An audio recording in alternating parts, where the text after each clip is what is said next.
Well, I guess the action from the Bahrain Grand Prix wasn't a one-off fluke.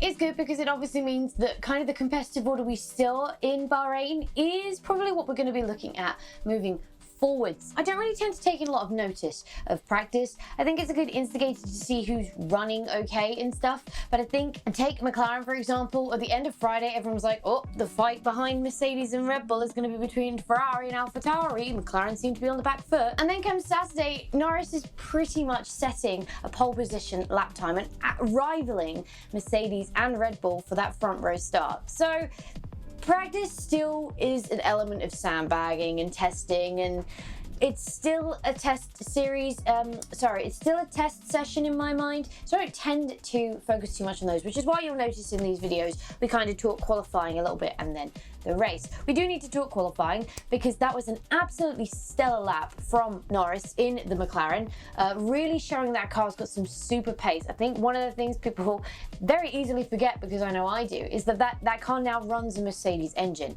So it has got the best engine on the grid and it has got a very strong aero package. I always expected the McLarens to be super strong this year, and I always expected them to be in for a shout, and I thought they may be picking up podiums when things didn't go the way for other teams, i.e. Red Bull and Mercedes, who usually dominate and take those podiums up the front.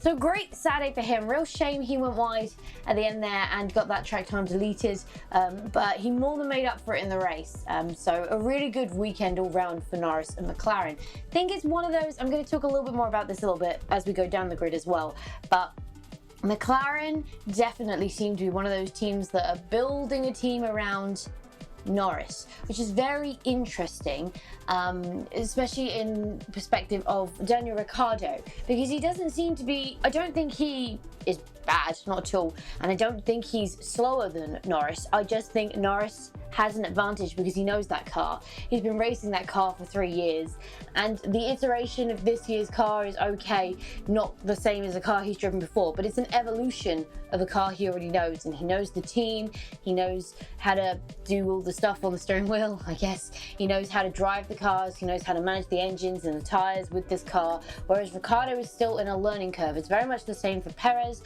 and for Sainz in Red Bull and Ferrari respectively. Their teammates have a lot of experience with the car they're racing, so it does give their teammates an edge. It's going to be interesting to see how that goes throughout the season, because obviously McLaren had the moment in this race where Norris asked to be let by, and they asked Ricciardo to let Norris by because he had more pace in the car, and he did, because Norris then did disappear down the road. So I don't like it when they do that, but I do get why they do that. But let's focus now down the actual race order, talk about the race, talk about what happened. So I hope you've got like an hour, because it's probably how long we're going to be here. Firstly, it was an interesting kind of flip of situation this weekend, because to me at least it definitely felt like advantage Mercedes, whereas Red Bull had the advantage in Bahrain. And lo and behold, we've had the flip around. So where it was advantage Red Bull, Mercedes won, and where it was advantage Mercedes, Red Bull won, which is very interesting, I think. But a good job from Verstappen, a good job from Red Bull to put that car, I mean, Verstappen had an absolutely stellar start, which put him up in great position. Anyway, obviously Perez out-qualified him. Once again, Verstappen does have that added advantage of experience with this car, so he has an edge. And continually will have an edge over Perez throughout the season. Quite a messy one from Mercedes. They had a super slow pit stop with Hamilton when they really needed a quick one, a 4-second stop, I think. I think that was just before the second safety car and just before everyone went into the barriers, including Hamilton. Red Bull were trying to defend from the undercut. They pitted first, so Mercedes were the lap after, and it was just a slow stop, which handed Verstappen that little bit of breathing space he needed to keep the lead and then retain that lead until the end. Obviously, then Hamilton had his issues where he went into the barriers anyway off the wet, so the win then was Verstappen's so long as nothing went wrong with the car, which it didn't. But a bit of a messy one. I don't know what was going on with Bottas this weekend. He didn't seem quick at all on Saturday. He didn't seem like he was going anywhere on Sunday. And you have to believe that is either the best or very close second best car on the grid this season. He should have been carving through that field like a hot knife through butter, you know what I mean? He should have been up at the front fighting with Perez at least. Probably should have been quicker than the Ferraris, and he just seems stuck at the bottom end of the points. So really not a good weekend from Bottas. Obviously, we have to talk about the Bottas-Russell incident. I do believe that no further action racing incident was the correct decision to go with. It's very much a discussion of he said, she said, unfortunately, which when it comes down to that, I do think the best thing to do is, look, you both went out, you both had your races ruined, NFA, no further action. We don't need to do anything further here. Just fight it out amongst yourself, basically. Because from Russell's perspective, he believes that as he moved out with the DRS to do the overtake, Bottas did a very slight kink on his steering wheel, which then naturally he thought the car was coming over, so he did this, which then made him go a little bit wider, which caught his rear right on the curb or the grass, and that's it. On the wet as well, just around they go, and he collected Bottas on the way around. Bottas is saying that the track naturally around that corner, because of the speed and the way it is, does drag the car out a little bit, and that was all it was. But again, you will believe what you will believe on that. I don't know which way I stand. Obviously, Russell thought he was very much taken out of that race because Russell is normally very cool, calm and collective, and he doesn't usually get very angry if he thinks he's in the wrong. He'll very much put his hands up and be like, sorry, my bad. So to see him react the way he did when he got out the car, he clearly thought he was nudged off. But it's also very interesting, which is super annoying why they did take each other out, because that would have been not only money on Bottas's replacement in Mercedes overtaking him, but Bottas's replacement overtaking him in a Williams, which is nowhere near as fast as that Mercedes. So taking everything off the table, if I'm Mercedes now, I'm going to be going, Bottas, what the hell was that? Why couldn't you keep up with the front runners? Why could you not carve through the field? Why were you being overtaken by a Williams? They're the questions that need asking, I think. And if I'm being honest, if I'm anyone, well, off the back of Bahrain last year, the second Bahrain race last year, if I'm a Mercedes, I've already signed Russell for next season. Because I think he's the better driver. I do think he'll be quicker in that car, and I think it'll be more interesting, because then we'll have 3 young guns and 3 top teams, and I think that's kind of the future of the sport. And it also then shows worth of having young drivers and junior driver programs and seeing them get their racecraft, earn their racecraft, and then earn their place in those senior teams and absolutely become the talent of the future. Red Bull, that was directed at you. Stop promoting your young drivers too early. Okay, thanks. A bit of fireworks and carnage at the end there, and that obviously also played into Hamilton's hands, because had that last red flag / safety car restart happened, he would have been a lap down and he would have had a lot of ground to make up, and then we would have had a very interesting podium. But again, herein lies the slight problem, because if you need big incidents to have interesting podiums, there's something wrong with your sport. Sorry, F1, but you really do need to sort it out, and an engine freeze probably wasn't the way to do it. Really good race though from Ferrari. They really came out strong on Friday, as I mentioned earlier. Leclerc's got a better handle on this car, but as I said earlier, he does have an advantage over Sainz because he knows this car and he knows the team and he knows how it all works. At the moment of the front-running teams, so let's say that's Mercedes, Red Bull, McLaren, Ferrari. Ferrari seem less obviously building a team over a driver, if you get me. I mean, it's quite clear when Leclerc started being quicker than Vettel a year or 2 ago that Ferrari was like, okay, we're changing our focus. We want the young dude running this team, not the older dude. I think they probably are still slightly on Team Leclerc more than Team Sainz, and obviously Sainz has got to learn the car and stuff, but it will be interesting to see.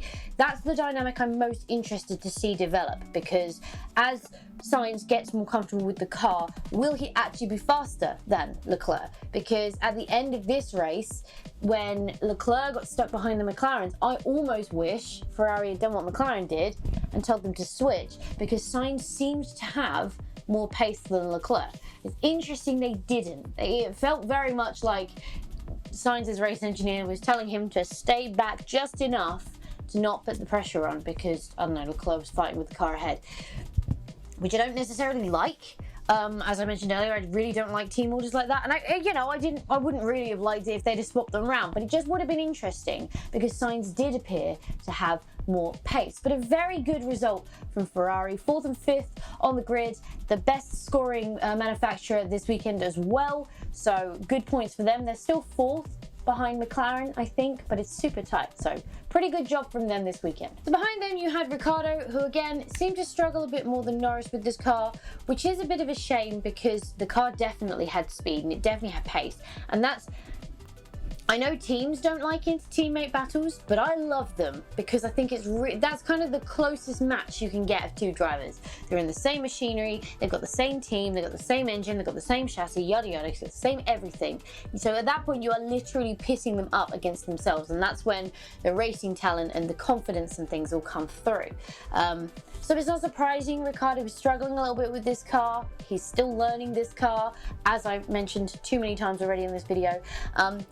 But I really want to see that. I really want to see Norris versus Ricciardo. I really want to see Sainz versus Leclerc. I think there's two really good battles to be had there, inter-team battles. The teams are going to hate them, but I really hope we see them. And I really hope the teams don't manufacture who should be where and what should be going on, you know what I mean? A great drive from Pierre Gasly. Again, that AlphaTauri is super quick, and it's a real shame for Yuki Tsunoda again to have that issue, to go out of the race. A real shame. The wet conditions were tricky for everyone, and as the race went on as well, the racing line was dry, but going offline to do any overtakes, the track was still visibly very wet, which made overtaking a little bit more tricky, and I think unfortunately Tsunoda got caught out by that. But he was doing really well. I'd really like to see him have a clean race because I think he's quick and that car is quick. So I think I've been doing it again. I've probably been saying interesting way too many times. I'm sorry. Apparently that's my adjective go-to. But it'll be really cool, and I'm really intrigued to see Tsunoda's kind of pace with that car and where he can get when he has a clean race. So fingers crossed in Portimao he has a bit more of a clean one and he makes it to the end. But a great job from Gasly nonetheless, really showing that that car is fast, that car is strong. It's a very good team. Really like AlphaTauri. It's a really strong little team. And I don't think they'll be fighting for podiums or wins unless a lot goes down and a lot of the front runners get taken out. I don't think they're that quick. But I do think they're in a position where they could be in very interesting fights with Ferrari and McLaren on certain tracks. Another consistent drive from Stroll. He's been fairly consistent this season. Ending up at the bottom end of the points. That's kind of where I think I placed the Aston Martin in terms of pace. A comfortable point scorer, but lower points. So good consistency from him. He seems to have a much better handle on this car than Vettel. Vettel had a much better race this weekend. He was in some tight fights and nobody went off the track. So a bit cleaner from him, which is something I spoke about last time and that he needed to do. He needed to start being a bit cleaner in his racing. Just to kind of shake the monkey off his back, basically, of this whole overdriving cars and confidence and all the rubbish that's going on around that. He just needs to kind of take a few races to prove that that's rubbish and then kind of come back strong, I reckon. But this was a good race from him, albeit not in the points, but compared to some of his recent races, it was a good one to see him, you know, handle the conditions well, handle the car well, handle the traffic well. Really, really strong drive from Vettel. And finally, the top 10 was rounded off by the two Alpines, which was a bit of a surprise. Alonso seemed to struggle a lot with this car at this circuit, which is interesting because, sorry, I roll my eyes because I said interesting again. But it is because it's obviously a circuit that Alonso's raced on loads of times before. It's a very old school circuit, so you would assume more suited to his preferred driving style. To see Ocon fairly competitively out-qualify him as well and very happily stay ahead in the standings. I think Alonso got some bump-ups because of Raikkonen's post-race penalty, which we'll get onto that in a minute, and some of the other cars falling off the grid as we raced. So kind of for Alonso, I think that P10 was a bit of circumstance, but the P9 for Ocon was very much deserved and very well driven for. Speaking of teams, cars falling off, yes, Raikkonen got a very weird 30-second post-race penalty even. Basically, from what I understand, when they did the final safety car restart after the red flag, he spun off and lost a couple of positions because he spun off. He was then supposed to overtake under the safety car, which if you'll remember earned Perez a 10-second stop and go earlier on in the race, to regain those positions before the safety car start line. If he didn't make it to the safety car start line in the correct position, you're then supposed to go through the pit lane. Because he didn't go through the pit lane, they gave him this 30 seconds penalty, which I don't know if I agree with that. Apparently it's a very established rule and one of the only consistent rulings that the FIA has actually done this season, because trust, they've been extremely inconsistent and they're under hellfire again. This tends to happen when they are fairly inconsistent, like, you know, penalising for track limits in Bahrain on Saturday and then not Sunday. You know, so fairly inconsistent. They really need to. I felt at the start of the weekend they were doing well, because they came up with a statement going, these are the corners we're monitoring and we're monitoring them all weekend. So race, practice, quali, whatever. If you go over these, you go wide on these corners, we're deleting track times. So I felt like off the bat this weekend they were pretty like, we learned from our mistake, we're going to make sure that doesn't happen again, here's how we're going to enforce it, basically. So then for this kind of weird penalty to come up, it doesn't make any sense to me. If Raikkonen had gained positions, I get it, perfectly understand that. And I also understand why it was okay for Raikkonen to overtake under his safety car and Perez not to overtake under his safety car. Because Raikkonen's safety car was a safety car restart, which means there's no marshals on track, basically just regridding up. Basically like another formation lap. So, but with Perez's safety car, there were marshals on track because there was debris all over the track and there were cars on the track, so there's people working on the track. That's why you have a safety car, to slow down the grid. So if Perez goes offline and there's a marshal offline, I don't need to finish that sentence to explain why that is not okay. So I get why Raikkonen was allowed to overtake under the his safety, and why Perez was not. That is fine, that makes sense. But the fact that he lost positions, so he should have restarted P8 or P7, and I think he restarted P8 or P9. So if he was supposed to be P7, he started P8, and if he was supposed to be P8, he started P9. He was not quite in the right place, but he's already detrimented, that's not quite the right word, but go with it. He's already detrimented himself in the fact that he was not starting in the right position, and then they went and smacked him with a 30-second penalty as well. If he'd have been ahead, I get it, that makes sense. He gained a position. But he didn't, he lost out. So I'm not sure I fully agree with that one. But hopefully for Portimao we can have a little bit more consistency, please, FIA. Things can make a little bit more sense rather than everyone being like, what now? Why did this happen? Other things that were announced this weekend was that the Miami GP is actually happening. It is coming to the 2022 calendar, which is next year. The grid looks like a squashed Interlagos to me, but it'll be interesting to see that. I have hesitations because I'm not a fan of street circuits anyway, or semi-permy circuits, I guess. I think that one is a semi-permy, yeah, because it goes around the Hard Rock Hotel, doesn't it? Same hesitations I have for the Saudi race that's coming later in this year. I'm just not sure about the track layout. I'm not sure about good racetracks enable overtaking and not just overtaking with DRS. I'm looking at you, Bahrain. So I don't know. We'll see. I don't know a great deal about the race, so I won't talk too much about it now. But I just thought I'd flag it up because it's something that happened this weekend. I also think if it's the same as it used to be, Miami aren't paying for that GP. F1 is paying. It's a bit like Monaco. Monaco don't pay for their Grand Prix. F1 pay Monaco to host the Grand Prix because of some prestigious heritage dealings that happened probably back in the 50s that, okay. The Miami GP, because they want Formula One in America more, because they want to attract an American audience, which makes sense. It's a very big audience in America. Most of you guys subscribed from America, so hi. Thanks for subscribing and watching me. That's super nice. And if you're not subscribed, which I think 93% of people who watch my videos are not subscribed, what are you doing? It's free. Little red button. Please click it. I'd be super grateful. Oh, I hate begging for things. No, cut it. Cut. It's going to be interesting as everything to me is interesting. I should really find another word. I don't know. I'll probably speak more about that race as we get closer to the end of the year and the start of 2022, when we get more information about the circuit, kind of how it's all going to work and stuff. But I have hesitations over it. I'm not super sure myself. But that is pretty much it. That was pretty much what happened in the action. Oh, I forgot to completely mention the race was wet, by the way. We started a wet race. Forgot to say that. My bad. I just assume that people who have watched this have seen the race. So sorry about that assumption. I should have made that clear. But let me know what you thought of the Imola GP. Who was the best driver in your opinion? Who was the worst driver in your opinion? And what do you think is going to happen next time out in Portimao? Please let me know down in the coffee pot below, because I'd love to carry on this discussion with you downstairs. But for now, thank you so much for hanging out with me today. It's been an absolute blast as always. If you enjoyed this video, go show that like button some good old-fashioned love. And if you want to support the channel, go hit subscribe and ring that bell so you don't miss next time I upload a video. Stay awesome, and I will see you all in the next video!